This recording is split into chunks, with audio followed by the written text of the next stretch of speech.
Capítulo 9. Los maestros de la Iglesia. Quien no ha aprendido la palabra, puede escudarse tras su propia ignorancia. Pero quien la ha escuchado, y persiste en su incredulidad, recibirá más daño mientras mayor sea su sabiduría. Clemente de Alejandría a fines del siglo II, y principios del III, floreció toda una generación de notabilísimos pensadores cristianos. Esto se debió en parte al reto de las herejías que hemos discutido en el capítulo anterior, y, en algunos casos, de otras que mencionaremos según sea necesario en el curso de nuestra narración, y en parte también a que, gracias a la obra de Justino y otros como él, se iba haciendo más fácil construir puentes entre la fe cristiana y la cultura de la época. Durante los primeros años de vida de la Iglesia, lo que los cristianos escribían se dirigía normalmente hacia algún problema o cuestión específica, y por tanto se nos hace difícil reconstruir la totalidad de su pensamiento. Esto es cierto, por ejemplo, de las epístolas de Pablo. Por ellas sabemos que Pablo era un escritor y pensador de mucha habilidad, y estudiándolas podemos llegar a conocer mucho del pensamiento paulino. Pero cada una de estas epístolas está escrita en circunstancias concretas, y Pablo se dirige a esas circunstancias. Por lo tanto, las epístolas de Pablo no nos dan un cuadro completo de toda la teología paulina. Sabemos, por ejemplo, lo que Pablo pensaba acerca de la resurrección, porque en la iglesia de Corinto había ciertas dudas al respecto, y el apóstol trató de responder a esas dudas.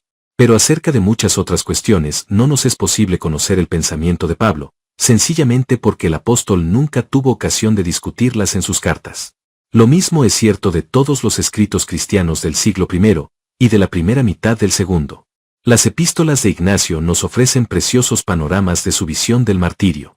Pero fueron escritas durante un periodo de no más de 2 semanas, y por tanto sería injusto esperar encontrar en ellas toda una exposición de la fe cristiana. Pero durante la segunda mitad del siglo II, ante el reto de los gnósticos y de Marción, fue necesario que algunos cristianos trataran acerca de la totalidad de la fe cristiana. En efecto, podría decirse que los gnósticos fueron los primeros teólogos que trataron de sistematizar toda la doctrina cristiana. En ese intento de sistematización, tergiversaron esa doctrina de tal modo que los demás cristianos la vieron amenazada y se dedicaron a refutar las especulaciones de los herejes. Dado el vasto alcance de esas especulaciones, las obras que los cristianos escribieron contra ellas tuvieron que tener el mismo alcance, y así surgieron los primeros escritos que nos dan una idea de la totalidad de la teología cristiana en los primeros siglos. Estos escritos son las obras de Ireneo de León, Clemente de Alejandría, Tertuliano de Cartago y Orígenes, también de Alejandría. Ireneo de León. Ireneo era natural de Asia Menor, probablemente de Esmirna, donde nació alrededor del año 130 y donde fue también discípulo del obispo Policarpo, acerca de cuyo martirio hablamos en el capítulo anterior. Durante toda su vida, Ireneo fue admirador ferviente de su maestro Policarpo, y en sus escritos se refiere repetidamente a las enseñanzas de un anciano, o presbítero, cuyo nombre no menciona, pero que parece ser Policarpo. En todo caso, por razones que desconocemos, Ireneo se trasladó a Lyon, en lo que hoy es Francia. Allí llegó a ser presbítero de la iglesia, que le envió a Roma con una carta para el obispo de esa ciudad. Ireneo estaba en Roma cuando tuvo lugar la persecución en Lyon y Viena que hemos discutido anteriormente. En esa persecución, el obispo Fotino entregó su vida como mártir, y por tanto cuando Ireneo regresó a Lyon quedó a cargo de la dirección espiritual de la iglesia, que le eligió para que fuese su obispo. Ireneo era ante todo un pastor. Su interés no estaba en la especulación filosófica, ni en descubrir secretos recónditos hasta entonces desconocidos, sino en dirigir a su grey en la sana doctrina y la vida correcta. Por lo tanto, sus escritos no intentan elevarse en altos vuelos especulativos, sino que pretenden sencillamente refutar a los herejes e instruir a los creyentes. Aunque Ireneo compuso otros escritos, son 2 las obras suyas que se conservan. La demostración de la fe apostólica y la refutación de la falsa gnosis, esta última mejor conocida como Contra las herejías. En la primera de estas obras, Ireneo está tratando de instruir a su grey sobre algunos puntos de la fe cristiana. En la segunda, está tratando de refutar a los gnósticos. En ambas, Ireneo se limita a exponer la fe que ha recibido de sus maestros, sin tratar de adornarla con especulaciones de su propia cosecha. Por tanto, mucho más que cualquiera de los otros teólogos que hemos de estudiar aquí, Ireneo nos muestra lo que era la doctrina común de la Iglesia hacia fines del siglo II. De igual modo que Ireneo es ante todo pastor, él mismo concibe a Dios como un pastor. Dios es un ser amante que crea el mundo y a la humanidad, no por necesidad ni por error, como pretendían los gnósticos, sino por razón de su propio deseo de tener una creación a la cual amar y a la cual dirigir, como el pastor dirige la grey hacia el redil. Desde esta perspectiva, toda la historia aparece como el proceso mediante el cual el divino pastor va dirigiendo su creación hacia la consumación final. La corona de la creación de Dios es la criatura humana. El ser humano fue creado desde el principio como un ser libre y por tanto responsable. Esa libertad es tal, que mediante ella podemos conformarnos más y más a la voluntad y a la naturaleza divina, y gozar de una comunión siempre creciente con nuestro Creador. Pero, por otra parte, la criatura humana no fue creada desde un principio en toda su perfección. Como pastor que es, Dios colocó a la primera pareja en el paraíso, no en un estado de perfección, sino como niños. Lo que esto quiere decir es que Dios tenía el propósito de que el ser humano de tal modo creciera en comunión con el que a la larga llegara a estar aún por encima de los ángeles. Los ángeles son seres superiores a nosotros solo provisionalmente. Cuando se cumpla en la humanidad el propósito divino, los seres humanos estaremos por encima de los ángeles, pues gozaremos de una comunión con Dios más estrecha que la de ellos. La función de los ángeles es semejante a la del tutor que ha de dirigir los primeros pasos de un príncipe. Aunque por el momento el tutor está por encima del príncipe, a la larga le quedará supeditado. Dios creó entonces a la humanidad como niños, para que fuera creciendo y acostumbrándose a la comunión con Él. Además de los ángeles, Dios contaba con sus dos manos, el Verbo y el Espíritu Santo, para dirigir e instruir a la humanidad. Guiados por esas manos, los seres humanos hemos de recibir instrucción y crecimiento, preparándonos cada vez más para una comunión más y más íntima con Dios. Esto es lo que Ireneo llama divinización. El propósito último de Dios es hacernos cada vez más semejantes a Él. Esto no quiere decir que de algún modo nos disolvamos en la divinidad, ni que lleguemos a ser iguales a Dios. Al contrario, Dios se encuentra tan por encima de nosotros que por mucho que crezcamos en nuestra semejanza a Él siempre nos quedará más camino por andar. Empero uno de los ángeles, Satanás, sintió celos del destino tan elevado que Dios reservaba para la criatura humana, y por tanto tentó e hizo pecar a Adán y Eva. Como resultado del pecado, la criatura humana fue expulsada del paraíso, y su crecimiento quedó torcido. Por lo tanto, la historia tal como se ha desarrollado es resultado del pecado. Pero, si bien el contenido concreto de la historia de la humanidad es resultado del pecado, el hecho de que haya historia no lo es. Dios siempre tuvo el propósito de que hubiera historia. El paraíso no era sino el punto de partida en los propósitos de Dios para con la humanidad. Lo mismo puede decirse con respecto a la encarnación de Dios en Jesucristo. La encarnación no es el resultado del pecado humano. Al contrario, desde un principio Dios tenía el propósito de unirse a la humanidad como lo ha hecho en Jesucristo. De hecho, el Verbo encarnado fue el modelo que Dios utilizó al crear al ser humano según su imagen y semejanza. Adán y Eva fueron creados para que, tras un proceso de crecimiento e instrucción, llegaran a ser como el Verbo que habría de encarnarse. Por razón del pecado, lo que ha sucedido es que la encarnación ha tomado otro propósito, y ha venido a ser también remedio contra el pecado y medio para la derrota de Satanás. Aún antes de la encarnación, y desde el momento mismo del primer pecado, Dios ha estado dirigiendo a la humanidad hacia una comunión más íntima con Él. Por ello es que Dios maldice a la serpiente y a la tierra, mientras que solo castiga al hombre y la mujer. En el momento mismo de las maldiciones, Dios continúa llevando a cabo sus propósitos redentores. En esos propósitos, el pueblo de Israel juega un papel importantísimo, pues es en la historia del pueblo escogido que las manos de Dios han continuado su obra de ir preparando a la humanidad para la comunión con Dios.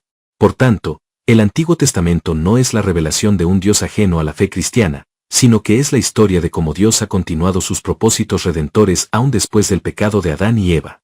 Por fin, al llegar el momento adecuado, cuando la humanidad había recibido la preparación necesaria, el Verbo se encarnó en Jesucristo. Jesús es el segundo Adán porque en su vida, muerte y resurrección se ha creado una nueva humanidad, y en todas sus acciones Jesús ha ido corrigiendo el mal que fue hecho en el primer pecado. Pero, más que eso, Jesús ha derrotado al maligno, y nos ha hecho posible vivir en una nueva libertad. Quienes están unidos a Él mediante el bautismo, la fe y la comunión participan de su victoria. Jesucristo es literalmente la cabeza de la Iglesia, que es su cuerpo. El cuerpo se nutre mediante la adoración, particularmente la Eucaristía, y de tal modo está unido a la cabeza que ya va recibiendo los beneficios de la victoria de Cristo. En su resurrección ha comenzado la resurrección final, de la que todos los que forman parte de su cuerpo serán partícipes. Cuando llegue la consumación final, y el reino de Dios se establezca, esto no querrá decir que la tarea de Dios como pastor habrá terminado. Al contrario, la humanidad redimida continuará creciendo en comunión con Dios, y el proceso de divinización continuará por toda la eternidad, llevándonos siempre más cerca de Dios. En resumen, la teología de Ireneo consiste en una grandiosa y amplísima visión de la historia, de tal modo que los propósitos de Dios van cumpliéndose a través de ella. En esa historia, el punto central es la encarnación de Jesucristo, no sencillamente porque Él haya venido a enderezar la torcida carrera de la humanidad, sino también y sobre todo porque desde el mismo momento de la creación ya Dios proyectaba la encarnación como punto culminante de su obra. El propósito de Dios es unirse al ser humano, y esto ha ocurrido en Jesucristo de un modo inigualable. Clemente de Alejandría. Muy distintos son los intereses y la teología de Clemente de Alejandría. Al parecer, Clemente era natural de Atenas, la ciudad que durante siglos había sido famosa por sus filósofos. Sus padres eran paganos, pero el joven Clemente se convirtió de algún modo que desconocemos, y se lanzó entonces en búsqueda de quien pudiese enseñarle más acerca del cristianismo. Tras viajar por buena parte del Mediterráneo, encontró en Alejandría un maestro que le satisfizo. Este maestro era Panteno, de quien es poco lo que sabemos. Pero en todo caso Clemente permaneció en Alejandría, y sucedió a Panteno a la muerte de su maestro. En el año 202, a causa de la persecución de Septimio Severo, a la que hemos de referirnos en el próximo capítulo, Clemente se vio obligado a abandonar Alejandría, y anduvo por varias regiones del Mediterráneo oriental, particularmente Siria y Asia Menor, hasta su muerte, que tuvo lugar alrededor del año 215. Alejandría, donde Clemente recibió su formación teológica y donde primero ejerció su magisterio, era el centro donde se daban cita todas las diversas doctrinas que circulaban en esa época, y era también por tanto el centro de la fiebre sincretista que hemos mencionado en repetidas ocasiones. Acerca de esto tenemos un testimonio interesantísimo en lo que el emperador Adriano le escribe a su cuñado el cónsul Serviano acerca del Egipto, cuya capital era Alejandría. Queridísimo Serviano, el Egipto que tanto me alababas me parece ser ligero, vacilante y mariposeador entre los rumores de cada momento. Los que adoran a Serapis son cristianos. Y los que se dan el título de obispos de Cristo son devotos de Serapis. No hay jefe de la sinagoga de los judíos, ni samaritano, ni presbítero cristiano, que no sea también numerólogo, adivino y saltimbanqui. Son gente altamente sediciosa, vana e injuriosa, y su ciudad es opulenta, rica, fecunda. En ella nadie está ocioso. Unos soplan vidrio, y otros fabrican papel, y todos parecen ser tejedores de lino o tener algún oficio. Tienen trabajo los gotosos, los mutilados, los ciegos, y hasta los inválidos. El único Dios de todos ellos es el dinero, a quien adoran los cristianos, los judíos y toda clase de gente. Por el resto de la carta de Adriano, sabemos que estaba enojado con los alejandrinos, y por ello todo lo que había visto en aquella ciudad le parecía mal. Hasta el hecho de que todos estuvieran ocupados le daba ocasión para criticar la vida de los alejandrinos. Pero aún descontando la mala voluntad del emperador, esta carta nos da la impresión de una ciudad rica, con gran actividad comercial e intelectual, en la que por tanto se mezclaban y confundían toda suerte de doctrinas. Por otra parte, Adriano no menciona las verdaderas glorias de Alejandría. Además de su faro, que era una de las 7 maravillas de la antigüedad, Alejandría contaba con su famosísima biblioteca y con su museo o templo de las musas, es decir, algo así como una universidad.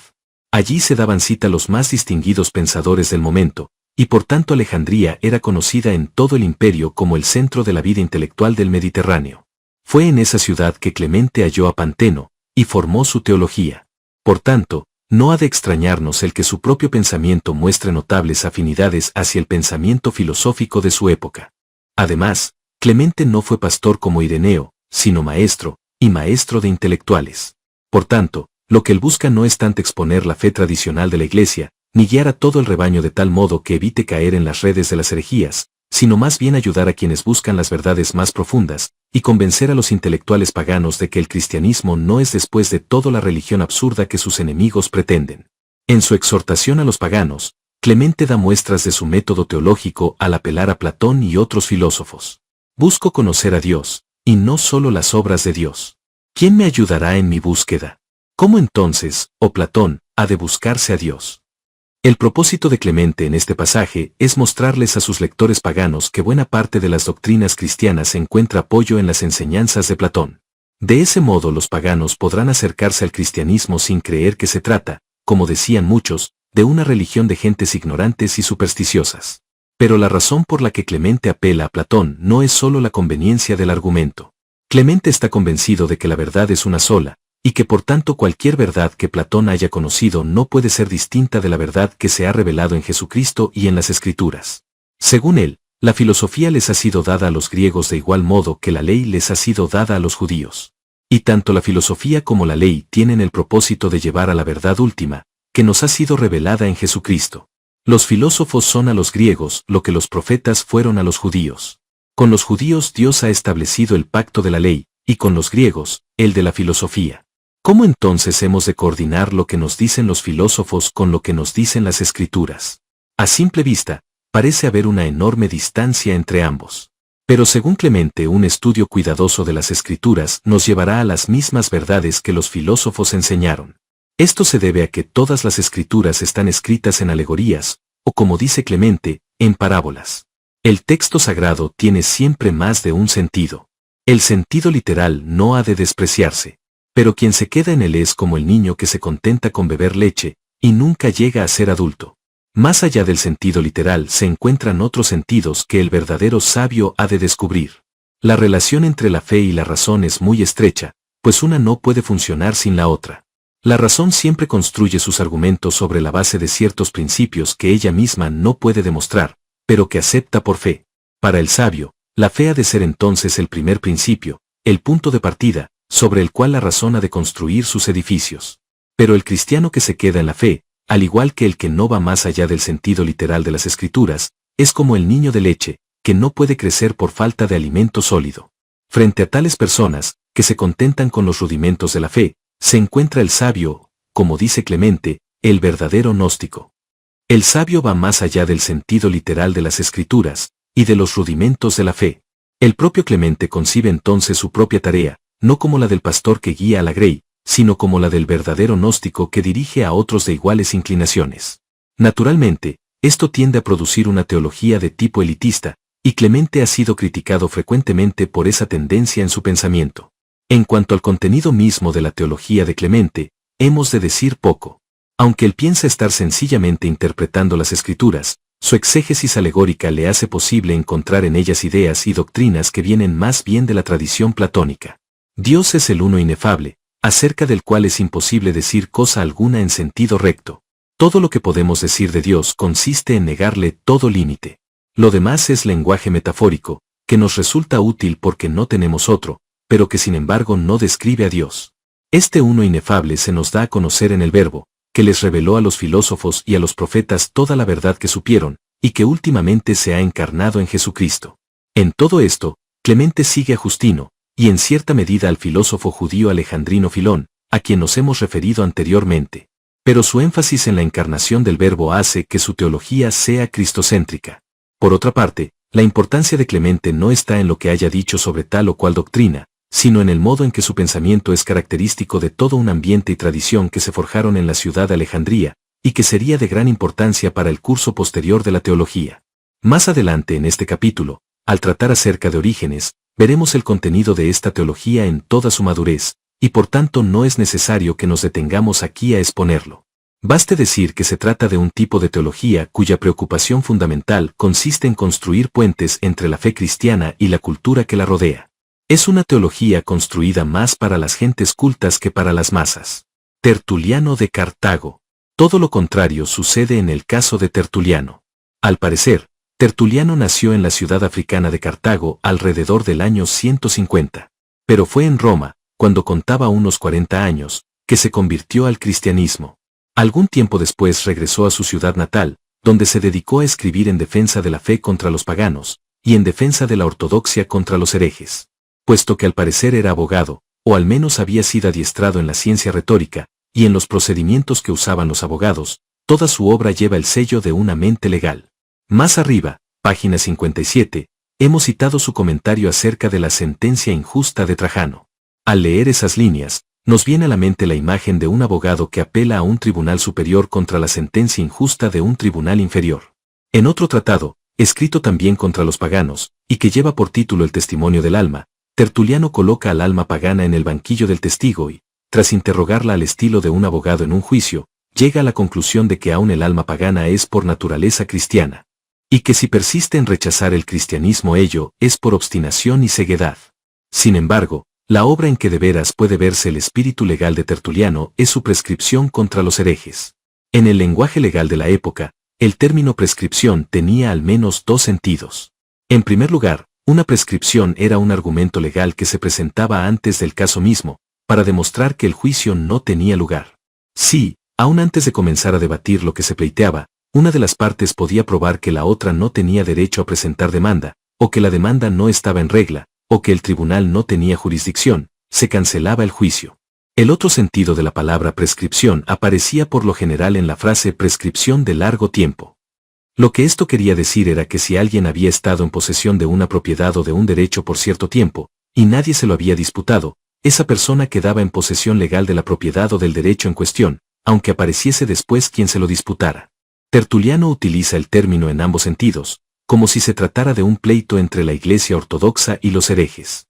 Su propósito es demostrar, no sencillamente que los herejes no tienen razón o que están equivocados, sino aún más, que ni siquiera tienen derecho a entrar en discusión con los ortodoxos. En efecto, las Escrituras son propiedad de la Iglesia. Durante varias generaciones, la Iglesia las ha utilizado sin que nadie se las dispute. Aun cuando no fueran originalmente su propiedad, ya de hecho lo son. Por tanto, los herejes no tienen derecho alguno a utilizarlas. Los herejes han llegado a última hora y pretenden cambiar lo que por su origen y por prescripción de largo tiempo pertenece a la Iglesia. Que las Escrituras son propiedad de la Iglesia puede mostrarse fácilmente con solo mirar a las iglesias apostólicas, donde esas Escrituras han sido leídas e interpretadas de igual manera desde tiempos de los apóstoles. Roma, por ejemplo, puede mostrar una línea ininterrumpida de obispos que se remonta hasta los apóstoles Pedro y Pablo.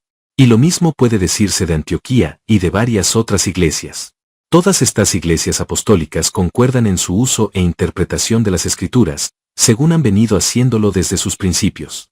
Además, por sus propios orígenes, los escritos de los apóstoles son propiedad de esas iglesias, pues fue a ellas que los apóstoles se los legaron. Todo esto quiere decir que, si las Escrituras son propiedad de la Iglesia, los herejes no tienen derecho a discutir con los ortodoxos sobre la base de las Escrituras. Aquí aparece la prescripción, en el otro sentido. Si los herejes no tienen derecho a interpretar las Escrituras, toda discusión con ellos acerca de esa interpretación está de más. La Iglesia, dueña de las Escrituras, es la única que tiene derecho a utilizarlas y emplearlas. Este argumento contra los herejes, utilizado por primera vez por Tertuliano, ha sido empleado repetidamente en ocasiones posteriores contra toda clase de disidentes. Por cierto, fue uno de los principales argumentos utilizados por los católicos contra los protestantes a partir del siglo XVI. En el caso de Tertuliano, sin embargo, debemos notar que la razón última por la que la Iglesia tiene derecho a las Escrituras es que puede mostrar una uniformidad, no solo de sucesión formal, sino también de doctrina, a través de todas las generaciones a partir de los apóstoles. Esto era precisamente lo que se discutía en el siglo XVI, pues los protestantes decían que la Iglesia católica se había apartado de su propia doctrina inicial. Pero el espíritu legalista de Tertuliano va mucho más allá de estos argumentos. En efecto, Tertuliano piensa que la promesa bíblica en el sentido de que quien busca de hallar quiere decir que, una vez que uno ha encontrado la fe cristiana, toda búsqueda ha de cesar. Para el cristiano, entonces, toda búsqueda es una falta de fe. Has de buscar hasta que encuentres, y una vez que lo hayas encontrado, has de creer. A partir de entonces, todo lo que tienes que hacer es guardar lo que has creído. Y además has de creer que nada más hay que haya de ser creído, ni nada más que haya de buscarse. Prescripción 9. Esto quiere decir que basta con la regla de fe de la Iglesia, y que toda otra búsqueda es peligrosa. Naturalmente, Tertuliano sí permite que los cristianos traten de aprender más acerca de esa regla de fe, pero todo lo que se salga de ella, o lo que venga de otras fuentes, ha de rechazarse. Esto es particularmente cierto de la filosofía pagana, ante la cual Tertuliano toma una posición radicalmente opuesta a la de Clemente. Más arriba. Página 72. Hemos citado sus palabras contrastando a Atenas con Jerusalén. La misma actitud prevalece en su opinión acerca de la dialéctica, es decir, del método de la filosofía. Miserable Aristóteles, quien les ha dado la dialéctica. Les dio el arte de construir para derribar, un arte de sentencias resbalosas y de argumentos crudos, que sirve para rechazarlo todo, y que en fin de cuentas no trata de nada. Prescripción 7. En resumen, Tertuliano se opone a toda especulación. Hablar, por ejemplo, de lo que Dios puede hacer sobre la base de su omnipotencia, es perder el tiempo y arriesgarse a caer en el error. Lo que hemos de preguntarnos es, no qué podría Dios hacer, sino qué es lo que en efecto Dios ha hecho. Esto es lo que enseña la Iglesia. Esto es lo que se encuentra en las Escrituras. Lo demás es curiosidad ociosa y por demás peligrosa. Pero esto no implica que Tertuliano no sea capaz de utilizar argumentos lógicos contra sus adversarios. Al contrario, la lógica de Tertuliano es a menudo aplastante, como hemos visto en el caso de la prescripción. Pero el vigor de sus argumentos se encuentra, más que en su lógica, en su habilidad retórica, que llega hasta el sarcasmo. A Marción, por ejemplo, Tertuliano le dice que el Dios de la Iglesia ha creado todo este mundo con sus maravillas, y entonces reta a su contrincante a que le muestre siquiera un triste vegetal hecho por su Dios. Y luego le pregunta sarcásticamente en qué se ocupaba su Dios antes de revelarse hace unos pocos años. ¿Es que no amaba a la humanidad hasta última hora? De este modo, mediante una inigualable combinación de ironía mordaz con una lógica inflexible, Tertuliano se convirtió en el azote de los herejes y campeón de la ortodoxia. Y sin embargo, alrededor del año 207 aquel rudo enemigo de los herejes, aquel tenaz defensor de la autoridad de la Iglesia, se unió al movimiento montañista, que el resto de los cristianos consideraba herético. Ese paso dado por Tertuliano es uno de los misterios insolubles de la historia de la Iglesia, pues sus propios escritos y los demás documentos de la época nos dicen poco acerca de sus motivaciones. Por tanto, es imposible decir a ciencia cierta por qué Tertuliano se hizo montañista. Pero sí podemos, mediante el estudio del montanismo y del carácter de Tertuliano, ver algo de la afinidad que existía entre ambos. El montanismo recibe ese nombre de su fundador, Montano, quien había sido sacerdote pagano hasta su conversión alrededor del año 155.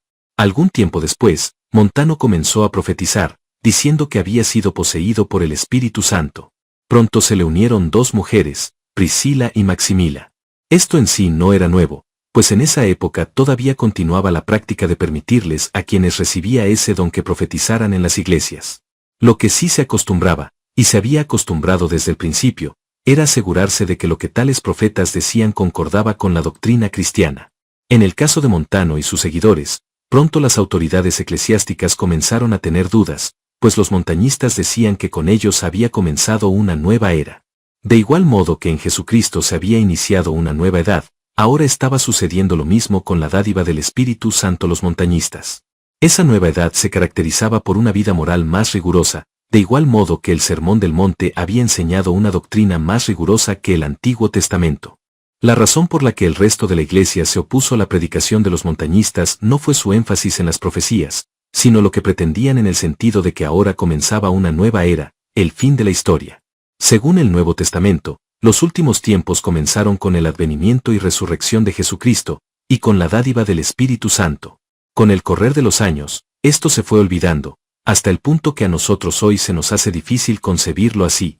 Pero en el siglo II la Iglesia seguía afirmando que el fin había comenzado en Jesucristo. Por lo tanto, afirmar, como lo hacían los montañistas, que el fin había comenzado ahora, con la dádiva del Espíritu a Montano y los suyos, era disminuir la importancia de los acontecimientos del Nuevo Testamento y pretender que el Evangelio no era sino una etapa más en la historia de la salvación. Tales doctrinas la Iglesia no podía aceptar. Tertuliano, sin embargo, parece haberse sentido atraído por el rigorismo de los montañistas. Su mente legalista exigía un orden perfecto, en el que todo se hiciera como era debido. En la Iglesia, a pesar de todos sus esfuerzos por cumplir la voluntad de Dios, había demasiadas imperfecciones que no cuadraban con el legalismo de Tertuliano. El único modo de explicar esas imperfecciones, y de sobreponerse a ellas, consistía en creer que la Iglesia era solo una etapa intermedia, y que ahora había comenzado una nueva era del Espíritu, en la que todas esas imperfecciones quedarían detrás. Naturalmente, tales esperanzas resultan frustradas, y el hecho es que hacia el fin de sus días Tertuliano parece haber fundado la secta de los tertulianistas, probablemente un grupo de personas que creían que aún los montañistas se habían vuelto demasiado flexibles. En todo caso, el fenómeno que vemos en Tertuliano aparece repetidamente en la historia de la Iglesia en dos sentidos. Primero, una y otra vez veremos el conflicto entre quienes insisten en que la Iglesia ha de ser una comunidad absolutamente pura, y quienes responden que ha de ser ante todo una comunidad de amor, en la que todos hallen aceptación. Segundo, repetidamente veremos que existe una relación paradójica entre la búsqueda de la libertad del espíritu y la insistencia en el rigor de la ley. Tertuliano es ejemplo característico de todo esto. Aún después de hacerse montañista, Tertuliano no dejó de atacar a quienes a su parecer torcían la fe cristiana. Varias de sus obras del periodo montañista han sido de gran importancia en el desarrollo posterior de la teología. Y ninguna lo ha sido tanto como su tratado contra Práxeas. Lo que sabemos acerca de la persona de Práxeas es poco o nada. Algunos eruditos piensan que nunca hubo tal persona, y que Práxeas es sencillamente el obispo de Roma, Calisto, a quien por alguna razón Tertuliano no quiere nombrar. En todo caso, resulta claro que el tal Práxeas había llegado a tener cierto poder en la Iglesia de Roma, y que allí había utilizado ese poder para oponerse al montanismo y para proponer su propia interpretación acerca de las relaciones entre el Padre, el Hijo y el Espíritu Santo. Según Práxeas, el Padre, el Hijo y el Espíritu Santo eran tres modos en los que Dios se manifestaba, de manera que Dios unas veces era Padre, otras Hijo y otras Espíritu. Esta es la doctrina que recibe el nombre de patripasionismo. Según ella el Padre sufrió la pasión, pues el Hijo es el Padre. Tertuliano comienza su tratado contra Práxeas con su mordacidad característica. Práxeas sirvió al diablo en Roma de dos modos, expulsando la profecía e introduciendo la herejía, echando al Espíritu y crucificando al Padre, contra Práxeas. 1. Pero pronto Tertuliano deja este tono para proponer su propia fórmula acerca del modo en que ha de entenderse la relación entre el Padre, el Hijo y el Espíritu Santo. Esa fórmula es que hay en Dios una substancia y tres personas. La importancia de esto es enorme, puesto que Tertuliano fue la primera persona en referirse a la Trinidad mediante el uso de esta fórmula, que después llegaría a ser generalmente aceptada. Esto no quiere decir, naturalmente, que Tertuliano inventara la doctrina de la Trinidad, pero sí que fue él quien creó el vocabulario que a la larga se hizo común. De igual modo, y también en respuesta a otras opiniones de Práxeas, Tertuliano dijo que hay en Cristo una persona y dos substancias o naturalezas, la divina y la humana. También esta fórmula, utilizada por primera vez por Tertuliano, vino a ser la fórmula generalmente aceptada para expresar la relación entre la divinidad y la humanidad en Jesucristo. Por todas estas razones, Tertuliano es un personaje único en la historia de la Iglesia. Ardiente defensor de la ortodoxia frente a toda clase de herejías, terminó por unirse a uno de los movimientos que el resto de la Iglesia consideraba herético. Y, aún después de hereje, siguió produciendo obras y fórmulas teológicas que serían de gran importancia en el curso futuro de la Iglesia. Además, fue él el primer teólogo cristiano que escribió en lengua latina, que era la lengua común en la mitad occidental del imperio, y por tanto su pensamiento influyó notablemente sobre toda la teología occidental. Orígenes de Alejandría. El más distinguido discípulo de Clemente de Alejandría, y el último de los 4 grandes maestros de la Iglesia que discutiremos en este capítulo, es Orígenes. A diferencia de su maestro Clemente, Orígenes era hijo de padres cristianos. Durante la persecución de Septimio Severo, la misma que obligó a Clemente a abandonar Alejandría, el padre de Orígenes fue hecho prisionero y sufrió el martirio. Orígenes, que a la sazón era todavía un jovenzuelo, quiso unirse a su padre en la cárcel para sufrir el martirio junto a él. Pero su madre le escondió sus ropas y Orígenes se vio obligado a permanecer en casa, donde le dedicó a su padre un tratado en el que le exhortaba a ser fiel hasta la muerte. Poco tiempo después de estos acontecimientos, Demetrio, el obispo de Alejandría, puso sobre los hombros de Orígenes, que apenas contaba 18 años de edad, la tarea de preparar a los candidatos al bautismo, los catecúmenos. Esta era una gran responsabilidad, y el joven Orígenes, que sin lugar a dudas era un genio excepcional, llegó a ser famoso como maestro de la fe cristiana. Tras algunos años de enseñar a los catecúmenos, Orígenes se vio en la necesidad de dedicarse a discípulos más adelantados, pues muchas gentes cultas venían a pedir su instrucción.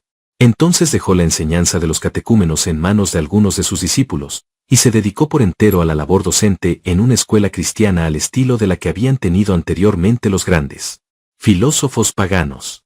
A esa escuela venían a escucharle, no solo cristianos de diversas partes del imperio, sino también paganos como la madre del emperador y el gobernador de Arabia. Por diversas razones, entre las cuales no faltaron los celos, hubo conflictos entre Orígenes y el obispo de Alejandría. El resultado de esos conflictos fue que Orígenes se vio obligado a abandonar Alejandría e ir a vivir en Cesarea, donde continuó dedicándose al estudio y la enseñanza por 20 años más. Por fin, en tiempos de la persecución de Decio, Orígenes tuvo ocasión de mostrar la firmeza de su fe. Dado el carácter de esa persecución, Orígenes no fue muerto, sino torturado hasta tal punto que, puesto en libertad, murió al poco tiempo. Murió en la ciudad de Tiro cuando tenía unos 70 años de edad. La obra literaria de Orígenes fue inmensa.